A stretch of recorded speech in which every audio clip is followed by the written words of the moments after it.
Coming up on Arirang News. South Korean President Yoon warns North Korea that it'll pay the price for reckless provocations.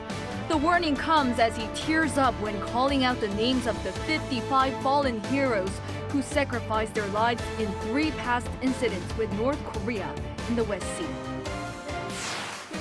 North Korea claims it has tested a new underwater nuclear attack drone capable of stealth attacks. South Korea and the U.S. forces ramp up their combined readiness as Pyongyang also conducts cruise missile drills. With spring here and flowers blooming, many here in the country take to the streets to enjoy the beautiful scenery. We go out to bring you one of the best spots to visit in Korea at this time of year.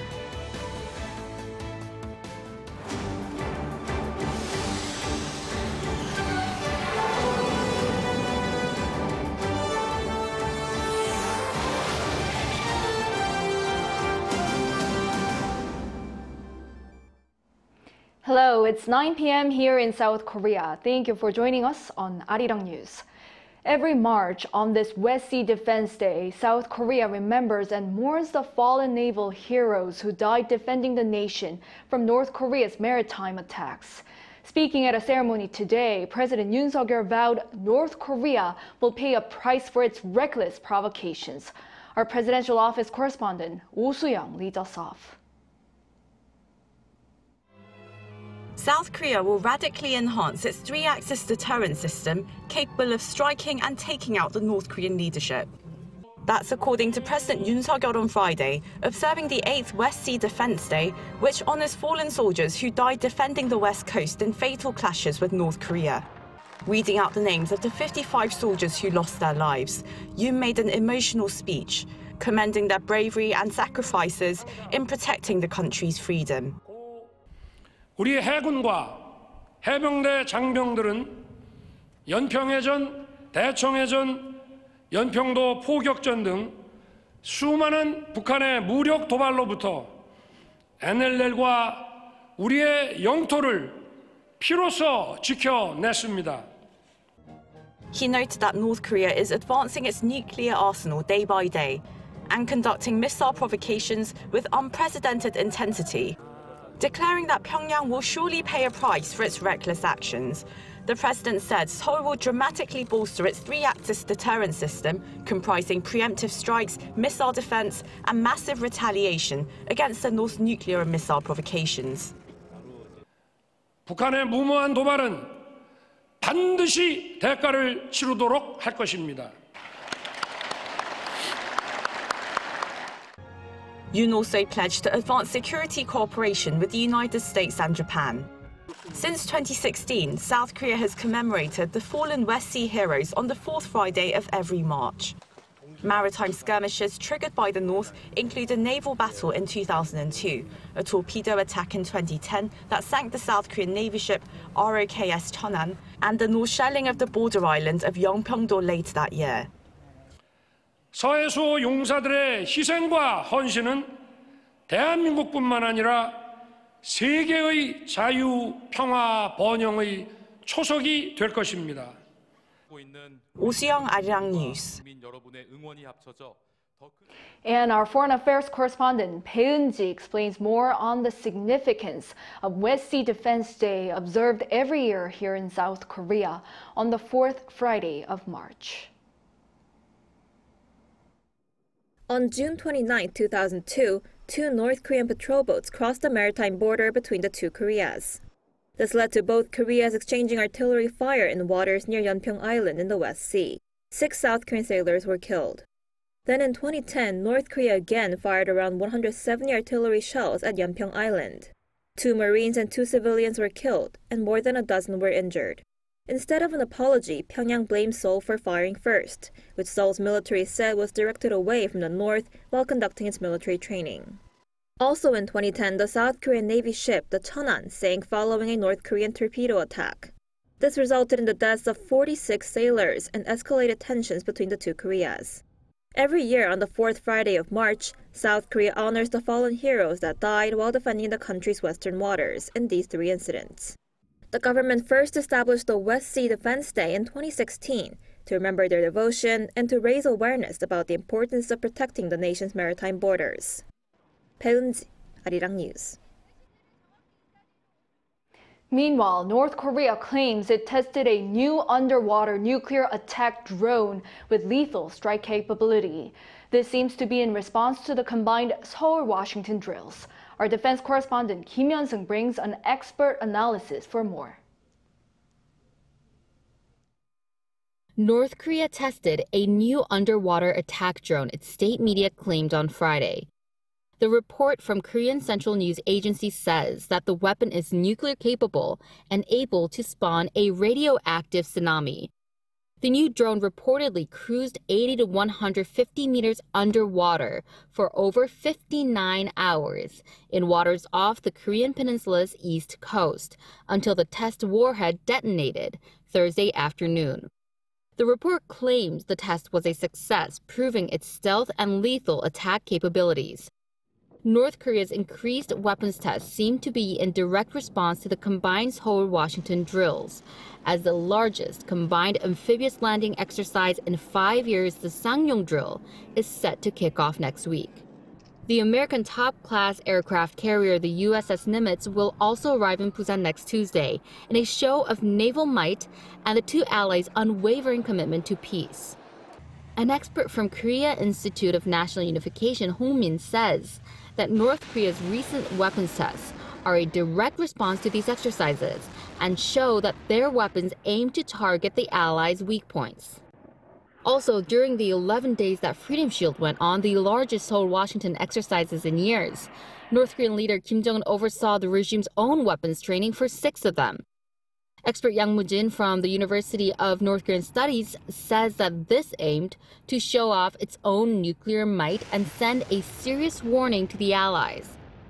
He added that North Korea's weapons tests also aim to counter South Korea's kill chain strategy, a military strategy that calls for preemptive strikes against the North's missile launches. North Korea conducted 11 weapons tests this year, with most of them focused on nuclear capability.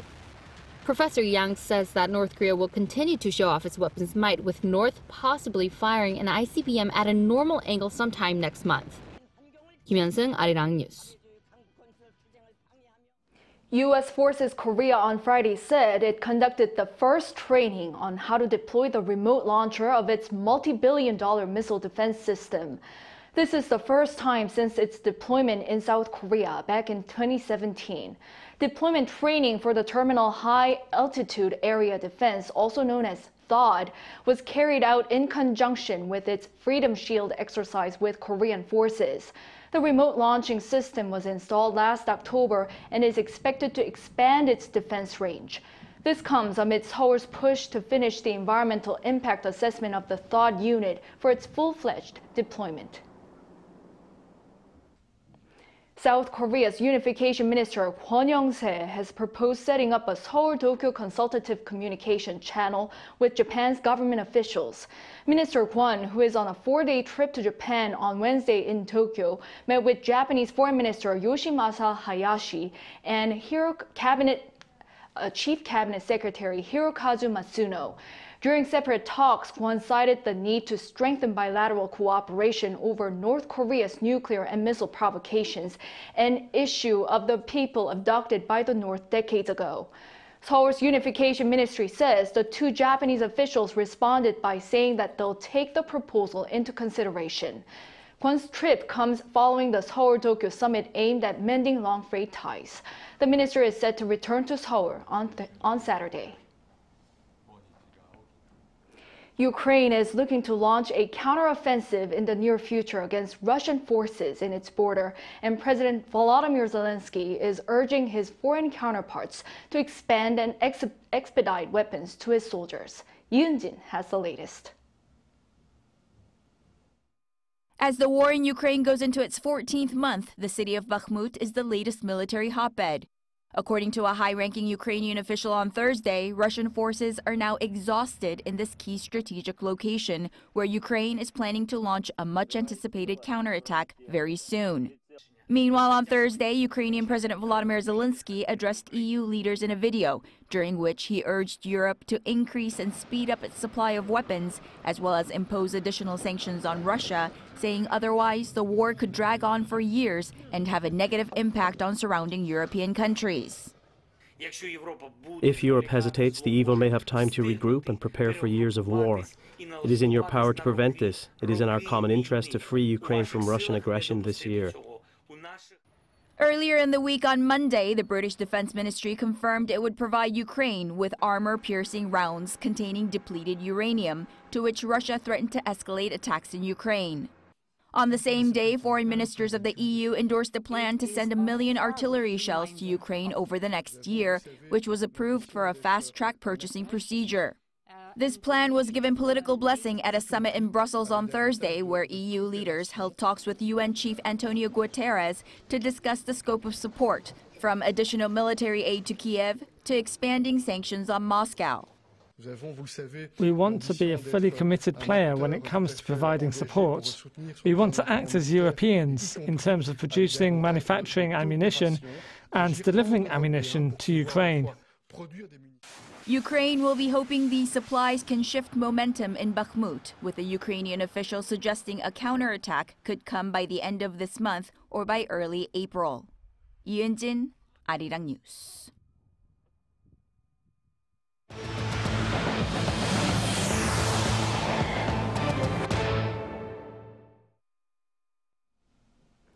Follow-up measures to the Seoul-Tokyo summit last week are picking up steam in the economic field. South Korea's finance chief vows to strengthen cooperation in the supply chains between the two countries to building the world's largest high-tech chip production cluster in South Korea's capital region. Lee Dae-hyun covers his comments and more. South Korea has announced plans for further cooperation with Japan following the bilateral summit between President Yoon and Prime Minister Kishida in Tokyo last week. According to Finance Minister Chu Kyung-ho on Friday, the government has set some of the financial tasks to be undertaken in order to continue to restore relations between the two countries. Renewing bilateral ties is expected to contribute to Korea's export and domestic demand. Plus, restoring the supply chain of key materials as Japan lifts its export curbs, and bilateral cooperation in the high-tech sector, a more positive effect is forecasted. To do that, the government will work on the best way to cooperate with Japan in terms of the supply chain as South Korea seeks to create the world's largest high-tech chip production cluster. The government last week announced plans to build the massive semiconductor hub in Yongin City just south of Seoul. Around $230 billion are planned to be injected into the project. On top of that, the minister also pledged to expand the talent exchange project between the two countries. This includes exchange programs between Seoul and Tokyo for university students and cultural exchange programs for middle and high school students. To encourage more travel between the two countries, the government also said it will work to increase the number of flights to Japan. Other plans include creating a joint fund for ventures in R&D, holding discussions with Japan to respond to both the Inflation Reduction Act in the U.S. and the Carbon Border Adjustment Mechanism in the EU, as well as joint studies on demographic challenges and climate issues. Meanwhile, plans to create 15 national high-tech industrial complexes across South Korea were also discussed. The finance minister said it will launch a government-private sector committee this month so that construction can begin as early as 2026. South Korea will also seek to boost the export of diverse items like OTT streaming services, AI, and chips, and expand to new export markets in the Middle East and ASEAN countries. Lee Dae-hyun, Arirang News. South Korea's direct investment overseas hit an all-time high last year amid easing concerns over the COVID-19 pandemic. According to data released by the Finance Ministry on Friday, the amount of these investments came to over $77 billion in 2022, up 0.4% from the previous year. By sector, manufacturing rose of almost 29%, largely influenced by securing overseas production facilities for chips and electric vehicles. However, investment in the ICT sector dropped a little, over 47%. South Korean companies invested the most in the U.S., followed by the Cayman Islands and China. South Korea's small and medium-sized firms saw a rise in their exports in February for the first time in 6 months. According to the Korea Small Business Institute on Friday, exports in February rose to $9.5 billion, up 3.6% from a year earlier. The institute contributed the increase to the rise in the $1 exchange rate, but it said the overall performance in SME production has weakened due to the economic slowdown. By item, exports of ships and marine structures surged along with cars, while petroleum products and chips dropped. By country, outbound shipments to the U.S. increased from the previous year, while exports to China, Vietnam, and Japan declined. An annual event aimed at offering a productive platform for those in the healthcare industry across the globe is underway here in Seoul. Our Kim Jung-sil takes us there. Ministers and ambassadors from around the world were in Seoul to celebrate the complete in-person return of the Medical Korea. K-pop idol Super Junior's Ryuk was appointed as an honorary ambassador for the event. Medical Korea focuses on offering a venue for global networks by inviting healthcare and medical tourism officials and experts from around the world. Here at the event, the experts are sharing state-of-the-art healthcare technology as well as discussing common values as a global citizen. This year's theme, Journey for a Better Daily Life and Future. The event also focuses on creating business opportunities for companies both in South Korea and overseas. Event organizer Korea Health Industry Development Institute said being healthy is a global common goal and that they hope people abroad can also benefit from advanced medical technology here in South Korea. I think Medical Korea 2023 is a venue to think about how to benefit global citizens with the knowledge and strength that we have. Keynote speaker and futurist for technology and healthcare, Jamie Mitchell, said South Korea could take a leading role in the healthcare industry. Korea has a state-of-the-art healthcare system, and so I think Korea has a real opportunity, not just for people in other places to come to Korea for great care, and it's not just great care in terms of healthcare, it's great care in terms of personal care. Visitors can also take a look at some of the state-of-the-art healthcare and medical products made by more than 800 companies. Each company promotes its take on new and exciting technology in biotech, health, rehabilitation, and even beauty. Those that wish to check them out can visit COEX until this weekend. Kim Jung-sil, Arirang News. In the U.S., TikTok CEO testified on Thursday at a hearing in the Congress where lawmakers expressed skepticism over fears of China's access to user data. Jung Won-ju has the details. U.S. lawmakers on Thursday grilled TikTok CEO for nearly 6 hours about the potential Chinese influence over the platform, data security, and harmful content. TikTok's chief executive Shou Chu's testimony, however, did little to assuage the concerns of the lawmakers, who responded skeptically during a tense committee hearing. The hearing comes at a crucial moment for TikTok as the Biden administration is facing growing pressure from lawmakers to ban the app over national security concerns. TikTok is owned by ByteDance, a Chinese tech company. Committee Chair Kathy McMorris Rogers, a Republican, said in her opening statement that TikTok poses a threat to the security of both the United States and its citizens. TikTok surveils us all, and the Chinese Communist Party is able to use this as a tool to manipulate America as a whole. Chu began his testimony speaking about his own Singaporean roots and repeatedly denied the hugely popular video sharing app shares data or has connections with the Chinese Communist Party. He also argued the platform prioritizes its 150 million American users' safety. We do not promote or remove content at the request of the Chinese government. Lawmakers did not offer support for TikTok or sympathy for Chu's reassurances, deeming his answers evasive. Chu responded to many pointed questions by saying the issues were complex and not unique to TikTok. TikTok was further accused of promoting content that encourages eating disorders among children, illegal drug sales, and sexual exploitation. The company says it has spent more than $1.5 billion on data security efforts under the name Project Texas, which currently has nearly 1,500 full-time employees and is contracted with Oracle Corporation to store the data of TikTok's American users.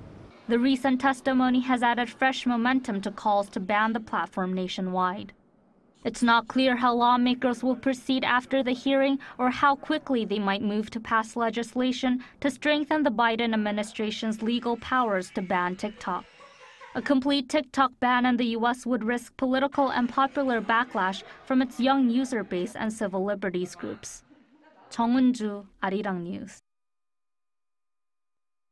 Spring is a season that many in Korea eagerly look forward to, with beautiful scenery and blooming flowers to enjoy. To provide a glimpse of what to expect this spring, our cultural correspondent Song Yoo-jin brings us one of the best spots to visit during this time of year. Cherry blossoms spring to life.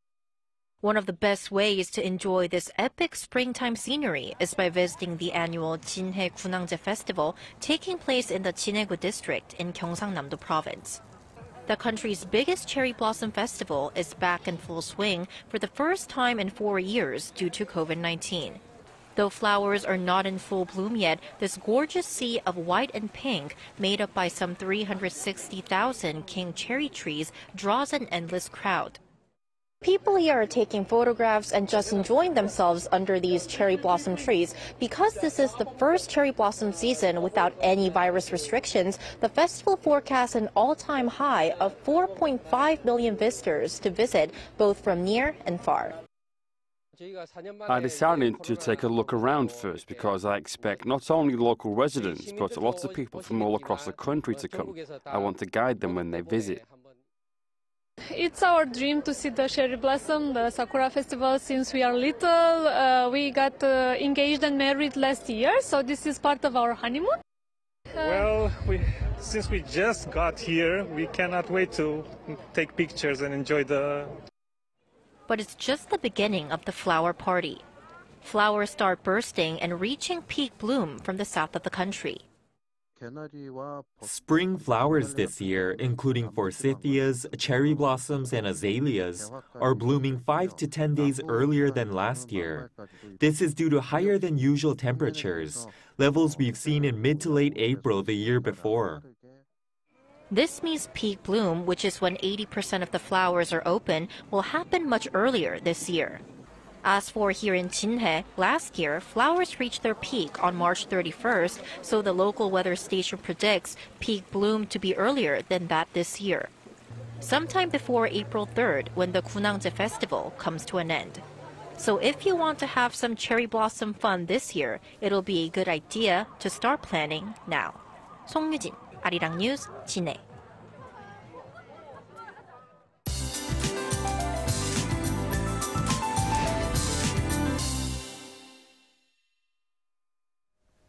Temperatures will be cooling down a tad this weekend. A surge of cold air has settled in from the north, and the high temperature phenomenon will ease off. Morning lows will be hovering around 6 to 7 degrees Celsius. On Saturday, wide temperature gaps will prevail as well. Also, the air is quite dry again for parts of central regions, including Seoul. Dry weather advisories are in place for the capital as well. Drink plenty of water and stay hydrated this weekend. And finest concentrations will stay high tomorrow. As you can see, a large part of South Korea will be under poor air quality. For Gyeonggi-do and Chungcheong-do provinces as well as the south, air quality will be standing in the bad category. Make sure to have a mask that can filter out the dust particles such as a KF94. Partly cloudy to overcast skies are expected for the morning hours. Seoul and Gyeongju will be starting off at 6 degrees. Daily highs in Seoul will jump to 19 degrees, Gwangju 17, Busan will be topping out at 15 degrees. And daytime temperatures will drop to 14 degrees next Monday. That's all for now, and here are the weather conditions around the world.